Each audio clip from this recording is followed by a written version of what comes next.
Recently, SpinFit sent over $160 worth of ear tips for me to try out for free, and they want me to provide some honest opinions in return.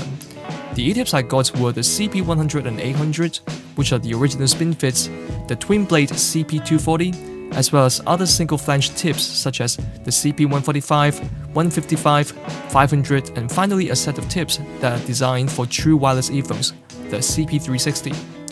Yeah, there are a lot of different models I got, and I'm sure seeing those model numbers in this review will be confusing as hell, especially when they don't actually mean anything, and they're just random numbers SpinFit's boss likes. Look, I'm not making this up. Anyway, I already have experience with some of those tips and have talked about them either individually or as part of an earphone review. So today, I'll focus on those that I've never talked about before and tell you what I think of them.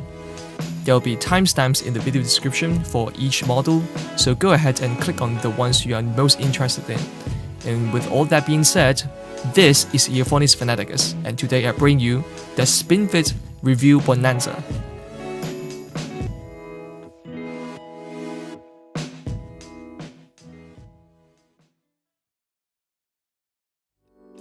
So this review will be quite different from what I usually do with earphones, which is to analyze in fine detail what the earphone looks like, how does it wear, how good does it sound, are the accessories good, packaging, etc.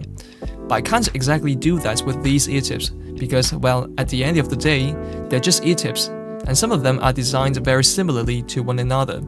So instead of making individual videos for every single tip, I've decided to group everything into a single video, kind of like my earphone quickfire reviews. SpinFits, for those unacquainted to the world of hi-fi, are ear tips designed to directly deliver sounds to the deeper parts of our ear canal by using a rotating flange that can change orientation as we insert the earphone. Under the flange is a non-rotating silicone tube that fixes the ear tip onto the earphone's nozzle. This has the advantage of allowing the tip to fit better with the ear canal because it can adapt to the difficult angle inside, while traditional ear tips would have to rely on sounds bouncing off the wall of the ear canal.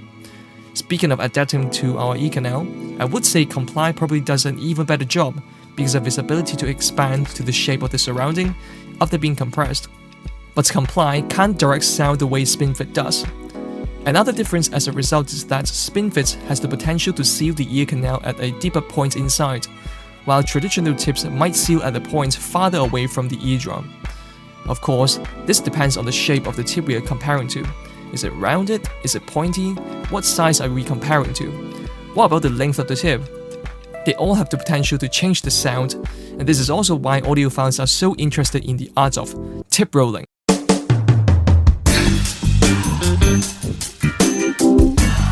Now, before I actually go into these products, I want to bring up an interesting question that someone who has looked up SpinFit's lineup before might have. Why are there so many different models? The simplest answer would be, earphones don't use the same nozzle diameter, so something like the CP100 might not fit a big monster like this earphone. And similarly, earphones like Shure and Westone use narrow nozzles, so the CP100 is too big for that, and instead you should use the 800. But when you look closer at the metrics for every model, you soon notice they all differ in height, width of the flange, width of the opening, length of the silicone tube, and the overall shape. So surely, nozzle size can't be the only reason why SpinFit made all these models. We have to dig deeper. And by digging deeper, I meant I just shot an email to SpinFit and asked them on the matter. Essentially, the explanation I got was just that their only goals are to improve sound quality, with treble and bass being the areas of improvement they mentioned specifically, and to provide an optimal seal. I want to focus a bit on the matter regarding seal. So in another email, I asked them why the CP360 has a shorter tube than all the other models, and they claim the reason is because wireless earphones, which the CP360 is designed for, tend to have shorter nozzles because they are worn closer to our ears than common IEM with the cable going above the ear. So by using a shorter tube in the ear tip, users can insert deeper and get tighter fit. Now, as a cable IEM user, I've never found any of my earphones to actually sit far from my ears, and I'm really under the impression that both wireless earphones and traditional ones should be placed in the same general area in our ears. Therefore, to balance between seal and comfort, longer nozzles should require shorter tip, while shorter nozzle should require longer tip. So in the case of wireless earphones, I think it would make more sense to use longer tube in the ear tip to compensate for the short nozzle. Not to mention, the more the part of the earphone that's inside your ear canal, the more secure the fit. But regardless of which logic is making the most sense, this goes to show that not just the width of the nozzle, but also the length is something SpinFit considers. Before I click away from the email, I want to point out this sentence because it's super interesting. There's actually no big difference on sound performance between each ear tip model. The customers only pick the compatible tips for their earphones based on the size of the nozzle. We'll see if this is actually valid or not in the coming review. And just so it's easier for everyone to imagine how the tips sound, I'll make comparisons with the CP100. The earphone I test these tips with will be my unique Melody Maverick. I've brought it up many times on the channel. In fact, it is the earphone in my channel logo. Sporting 5 drivers on both sides with one being a dynamic driver, universal-like form factor, this is pretty much my favorite earphone of all times. Comfortable, beautiful mids and highs, and most importantly, it delivers the biggest sounds thanks to its vertical soundstage. Bought it in 2016 in Japan, and is still my occasional daily driver 3 years later. Needless to say, I'm super familiar with its sound, so if there are any changes to its sound when I swap ear tips, I'll know immediately. However, one of the ear tips I'll be testing today, the CP360, doesn't fit the Maverick's gigantic nozzle. So to test its performance, I'll pair it up with another favorite of mine, the AKG N5005. It is also a hybrid earphone featuring 4 nose BAs and 1 dynamic driver on both sides. I've given this flagship IM from AKG a very high praise in the past, so if you're interested, please check out the link in the video description for my detailed review of it. So let's begin with the Twinblade CP240. As the name suggests, this is a double flange tip. Here I also have the 220 and 230 as a comparison, all in medium size, M1 size for the 220, because for whatever reason, they decided to do 2 medium sizes for that specific model. But anyway, from first look, they all just look the same aside from their color schemes, but on closer inspection, you see the 240 is the tallest out of the 3, measuring at around 30mm. Comparing the size of the upper flange, the 240 and 220 are in the same sizes at 10.5mm, while the 240 is around 1.5mm wider. Lower flange is the same size for all 3. Moving to the bottom, the 240 is a little narrower than the other, measuring at 4mm, which is the same as the OG CP100. But if you want to use the 240 on earphones like this SE215 from Shure, they do provide these little tubes that go inside the ear tips. Curious, because these weren't included with the other Twinblades when I bought them. Speaking of buying the tips, you can't even buy the 220 and 230 anymore from Amazon. They must have discontinued them or something. In my original review, I put the 220 and 230 in pretty bad light. They are more expensive than the CP100, they don't sound as nice, and most importantly, it was an absolute torture using them. I cannot go for 1 hour without feeling some kind of sore in my ears. And to those who have never tried SpinFits before, I just told them to skip the Twinblades altogether, because the 100 does everything better. So when SpinFit sends over these 240, I was just grimacing at the fact that I have to go through the same torture again. Starting from comfort, surprisingly, I actually find these to be quite comfortable, especially when comparing to the 220 and 230. Though unfortunately, I will still say the single flange tips will always be more comfortable, but at least wearing the 240 is not painful anymore. I don't exactly know how to explain this, especially when considering it is the longest out of all Twinblades, but I don't really get any sort of irritation other than feeling that there are a bunch of silicone in my ears. I do think it is a bit too long, but if this is what it took to make it comfy and actually usable, I guess this will have to do. I tried the small size and large sizes as well. Smalls can't seal up my ears, while large just has way too much material. In terms of sound, disappointingly, it performs just like the 220 and 230. It heavily weakens bass and sub-bass, so you can forget about the bass in EDM or rap altogether. Of course, the lower registers are important in giving body to the music, especially elements like male vocals and excitement to the rhythm, so losing all these effectively flattens the whole sound. Even though this ear tip guides the sound way deeper than any other tips I've seen, I find the sound to be overall less defined, especially the treble, though mids are relatively unaffected. This essentially means drums and cymbals become worse. Besides, its long form factor means music feels more intimate and closed in because they're drawn closer into our head. This could be good or bad to you depending on what you look for.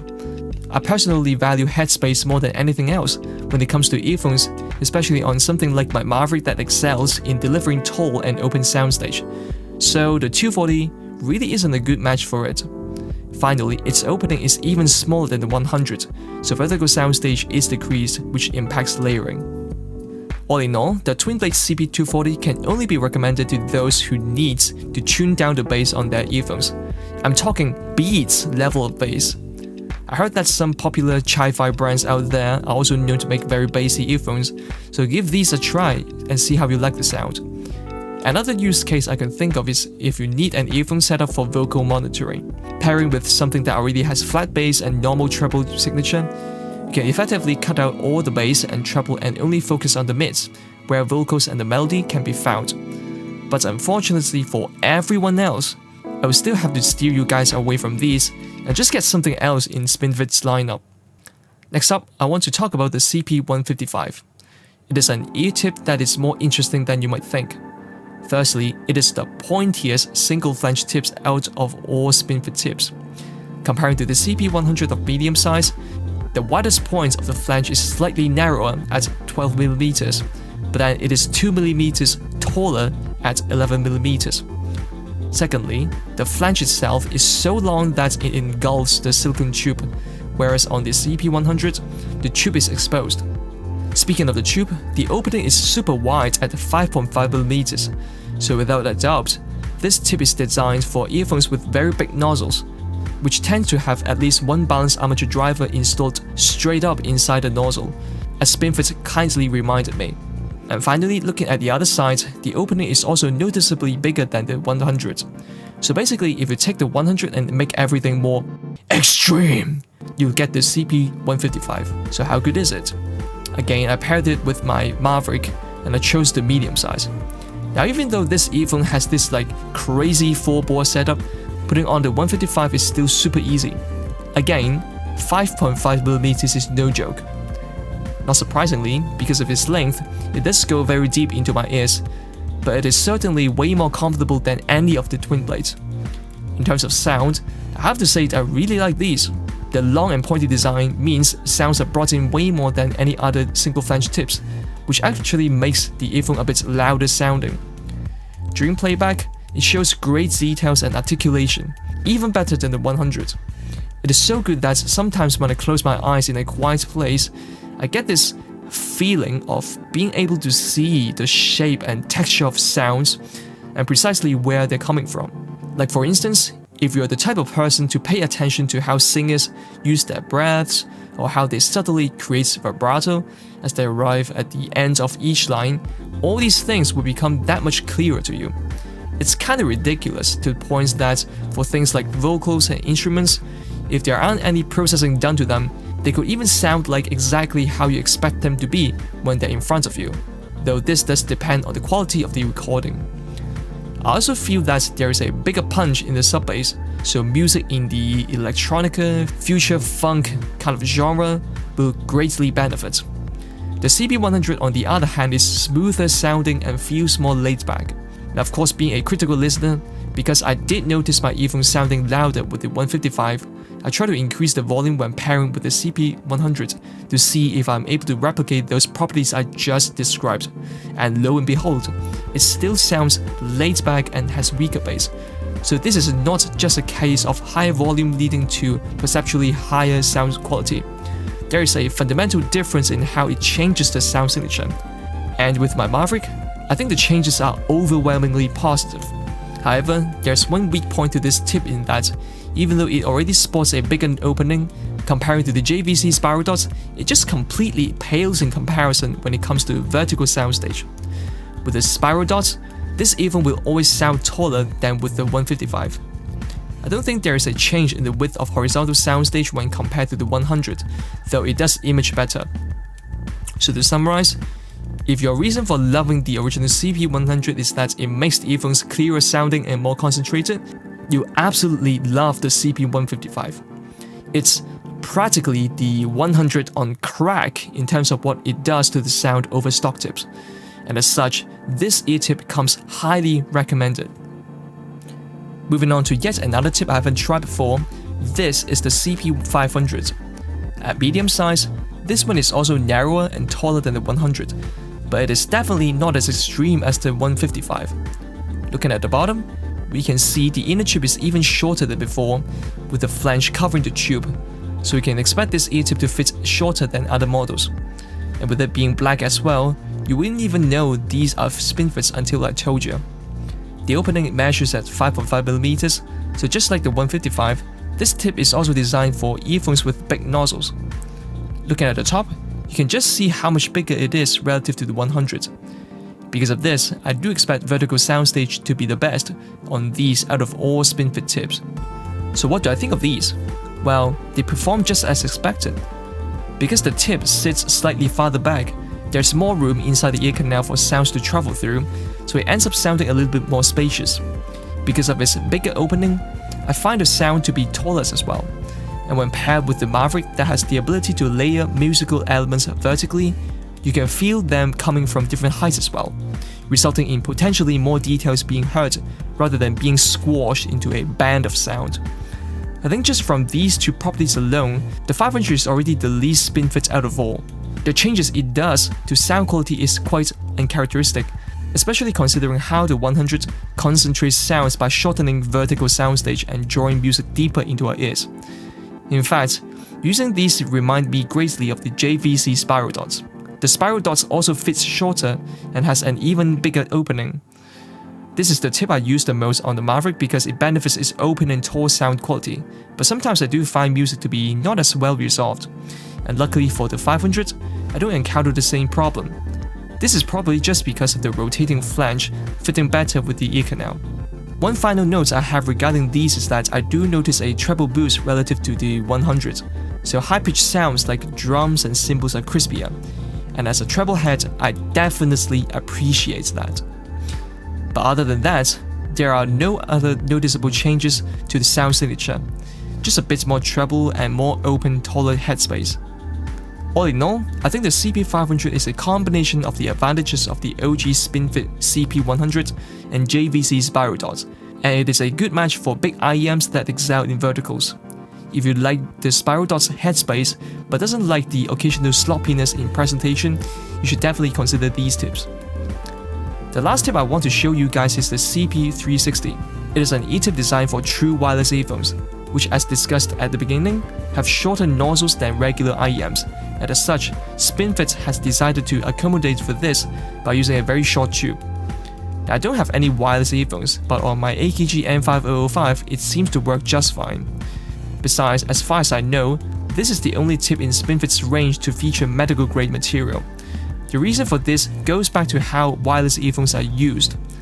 They are not used by audiophiles, but rather those who exercise every day. As you warm up and sweat, the capillaries inside of the ears would expand just like everywhere else to increase blood flow and heat dissipation. But it also means your traditional silicone tubes might also get irritating. By switching to medical grade material, which is softer than silicone, you should be able to keep using without discomfort.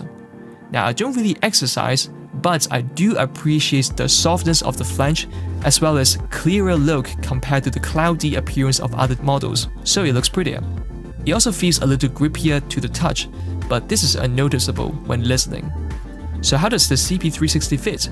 For this one, because the inner diameter only measures at 3.6mm, I can't fit this onto my Maverick, so no direct apples to apples comparison here, unfortunately.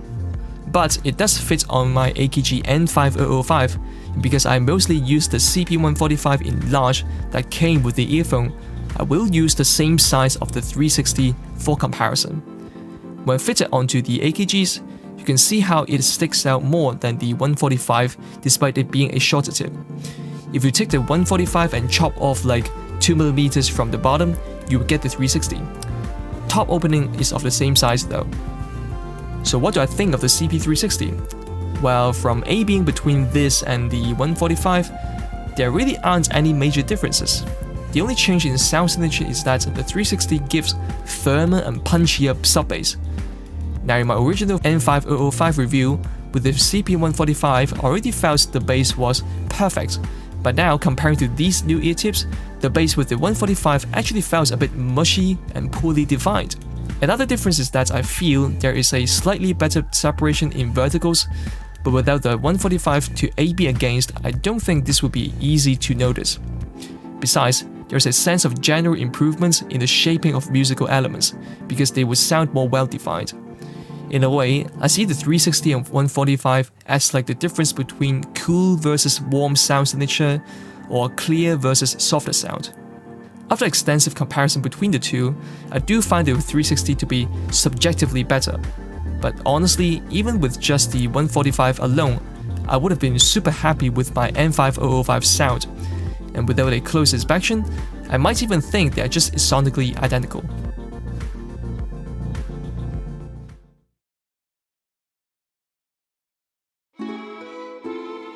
So let's summarize my thoughts on audio tips.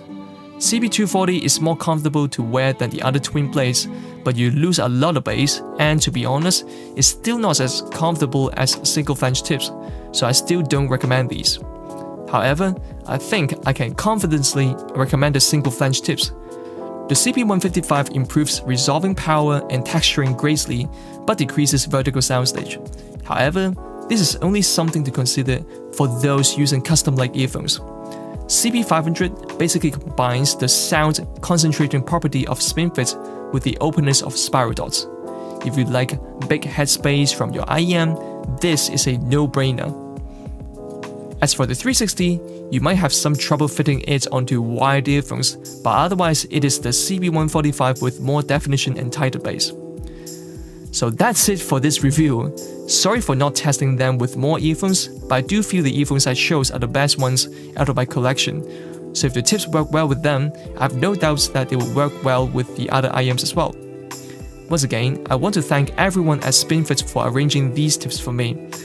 I sure as I wouldn't have bought all these on my own, and trying every single one of them does reinforce the importance of testing how third-party tips work when doing earphone reviews.